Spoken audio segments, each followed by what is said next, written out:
Bhubaneswar AIIMS रे चाकरी करुवा ठिका कर्मचारी आसंताकाली आंदोलन को ओह्लाइथिले। 1000 ऊर्ध्व ठिका कर्मचारी आंदोलन को ओह्लाइबा फଳରେ एम्स परिसर में सफाई कार्य बाधा देखा देछि। सेठरे दीर्घ वर्ष धरी ठिका कर्मचारी सफाई कार्य नियोजित थिले। रूम सफाई कार्य सहित एम्स परिसर को भी सफा रखुथिले।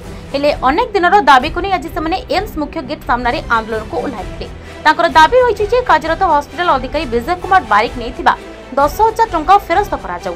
अणकुशल कुशली कर्मचारी करने सह लेडी सुपरभाइजर पुष्पश्री कर को बहिष्कार करा जाऊ। सेमाने अभियोग करने सत्वे आज को वर्षे 1 मास है एम्स कर्तृपक्ष कौन श्रृंखलागत कार्यानुष्ठान ननेबारु सेमाने आंदोलन को ओह्लाइछन्ति। आपण भिडियोटी देखंतु सफाई कर्मचारी कौन सब दाबी रही। मु एम्स रे 5 वर्ष दीर्घ काम कर कंट्राक्टर अंडर रे कंट्राक्टर आमको जुलुम करुच्ची किंतु पुष्पश्री कर आमको भी हैरान करुच्ची। एम्स रो कर्तृपक्ष कहला बाद भी से शुणुना किंतु आमको आज जाके माने कौ ये रखी भी आम जानू कुशली कि अणकुशली आम भी जानू आमठू पूरा प्राय 10,000 टका लाखे नहीं दादावती से माने भी एते पर्यंत भी एम्स रो कर्तृपक्ष केबे भी कहउछन जे आम ठिका को देइछु ठिका वाला बुझिबे कि ठिका कर्मचारी आमको जुलुम कर चली। फास्ट कोसी कोर्ट रे ऑर्डर देला बाद जदि मु लीडरशिप करूची मते भी बिना कारण रे नोटिस करा जाउची तार किछि भी पदक्षेप नाही मते बारंबार हैरान करा जाउची।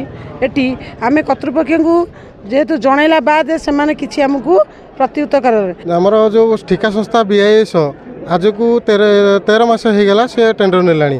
प्रथम दिन जो दिन से ओपनिंग कला जॉइनिंग कला से दिन हमको 10,000 टका दाबी करथिले तो से आम विरोधी करूँ।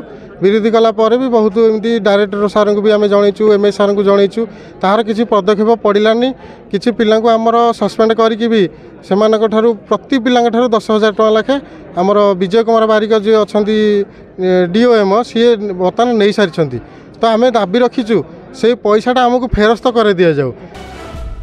भुवनेश्वर विक्रम को रिपोर्ट हिरांचल लाइव।